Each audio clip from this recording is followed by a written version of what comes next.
Alguma vez na tua vida tu já teve uma discussão ou já brigou com teu vizinho por causa de música alta, por latidos de cachorros, por teu vizinho criar porcos próximo da tua casa? Já aconteceu esse tipo de situação?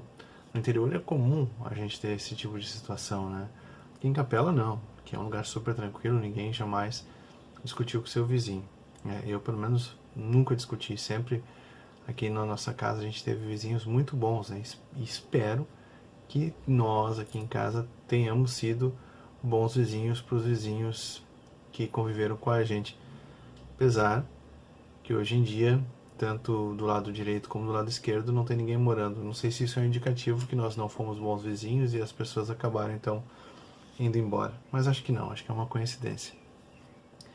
Quero começar essa nossa conversa falando sobre vizinhos porque é justamente sobre isso que trata a Guerra do Paraguai, né? Uma guerra que acontece lá no final do século XIX, né? Do ano de 1964, século XIX, né? 1864 até 1870. É um conflito, o maior conflito armado envolvendo países da América Latina, né? Da América do Sul, propriamente dita. A Guerra do Paraguai, então, ela vai ter uma série de fatores, né? E durante muito tempo, dentro da escola, nós ouvimos falar, né? E eu estou dizendo isso através da historiografia, que o Paraguai foi o grande bandido da história e que através do seu presidente, né, um ditador, o Solano Lopes, foi o cara que quis dominar toda a América do Sul, ele queria a saída para o mar, ele lutava contra a Inglaterra, porque o Paraguai seria uma potência do continente latino-americano no século XIX e que os brasileiros bravamente, junto com os argentinos e os uruguaios, lutaram contra esse opressor paraguaio. Na verdade, a história ela é muito maior do que isso, né? E essa é uma visão um tanto quanto ufanista por parte, principalmente dos historiadores brasileiros, né? Que durante uma boa parte da história, a frase até não soa bem, né? Mas da história da historiografia brasileira defenderam a tese, então, de que o Brasil, através dos seus militares na época, juntamente com os seus irmãos argentinos e uruguaios, eram o lado bom, né? O lado positivo da força, e o Paraguai, então, era aqueles que deveriam responder com os rigores da lei, né? Da lei da época. Então você tem uma guerra que ela já começa de uma maneira bastante, numericamente falando, injusta se a gente for pensar.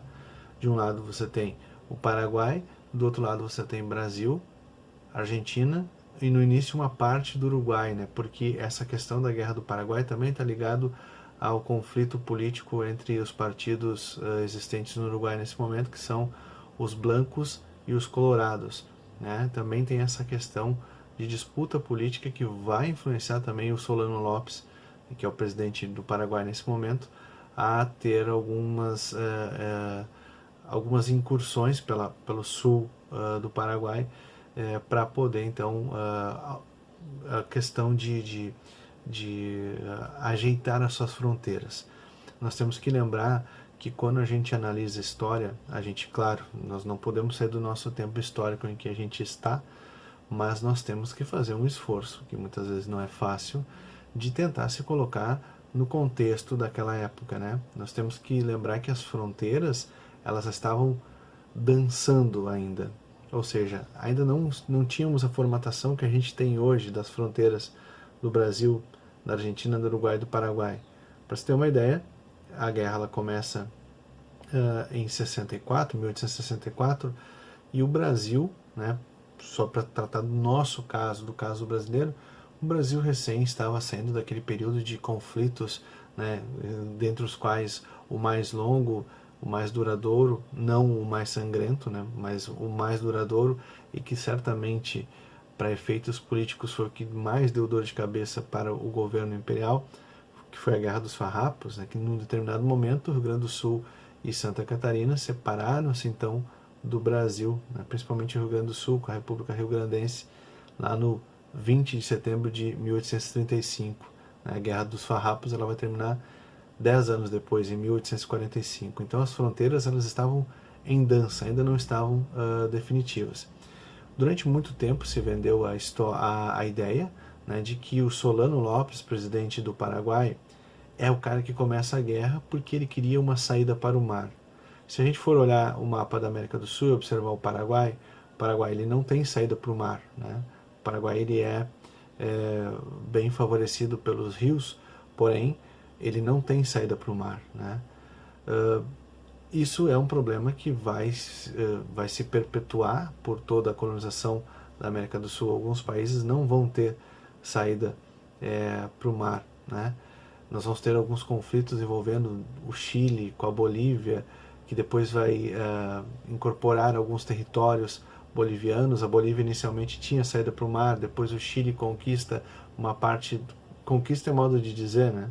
Se apropria de territórios bolivianos e se a gente olhar o mapa, o Chile fecha do lado da Bolívia, do lado oeste da Bolívia, e a Bolívia não tem saída para o mar. Esse é um problema, né, economicamente para os países ainda hoje, né? Mas imagina naquela época em que a navegação e o mar, a saída para o mar era algo preponderante, né? Se a gente for lembrar o período das grandes navegações, uma das vantagens que Portugal e Espanha tiveram, né, é que na Península Ibérica eles estão com o oceano à sua mercê, né, à sua disposição. E isso possibilitou então que eles investissem na navegação e tivessem grandes conquistas.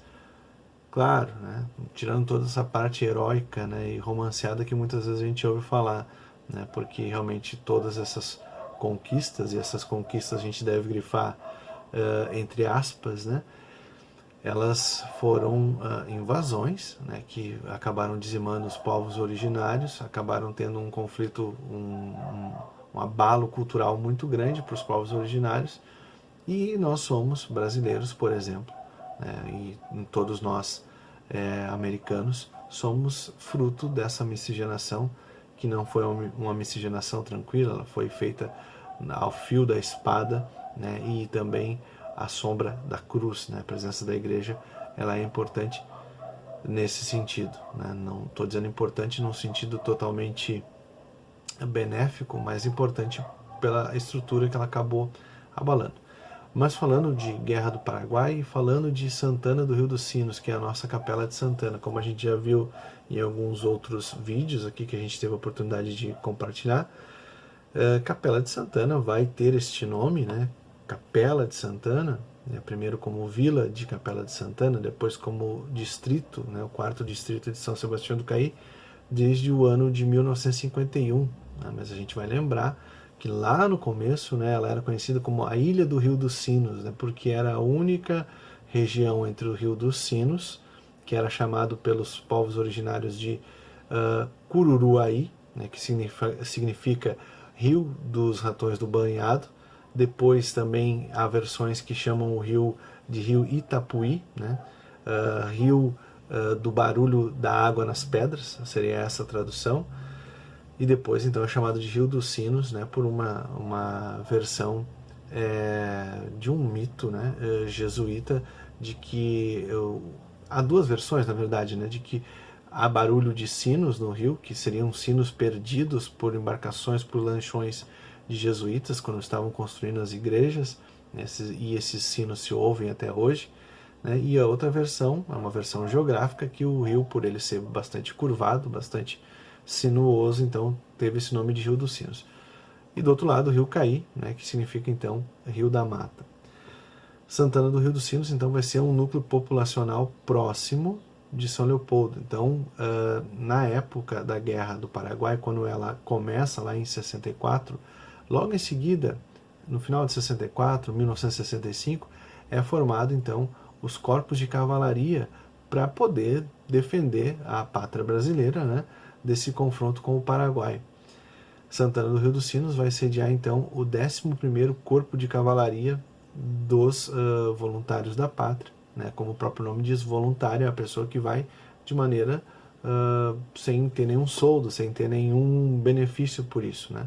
Voluntários da Pátria hoje, por exemplo, é o nome de uma avenida muito importante, Porto Alegre, né, onde, sem entrar em detalhes, né, a vida noturna é bastante agitada.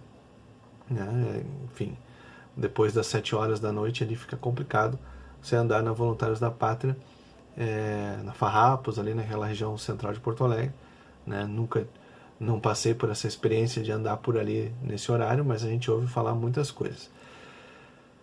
Se nós voltarmos no tempo um pouquinho, em 1822, né, se a gente for procurar e pesquisar no site do Exército, em livros que falam da história do Exército Brasileiro, nós temos uma formação de alguns corpos de soldados, né, que vão defender esse país que está sendo independente então, que é o Brasil. Vocês vão lembrar, quem olhou a novela Novo Mundo, né, quem leu sobre a história do Brasil, vai lembrar que em 7 de setembro de 1822, às margens do Riacho Ipiranga, em São Paulo, Dom Pedro I, então, ele rompe com Portugal e proclama a independência do Brasil, com grande influência do José Bonifácio e da Imperatriz Leopoldina.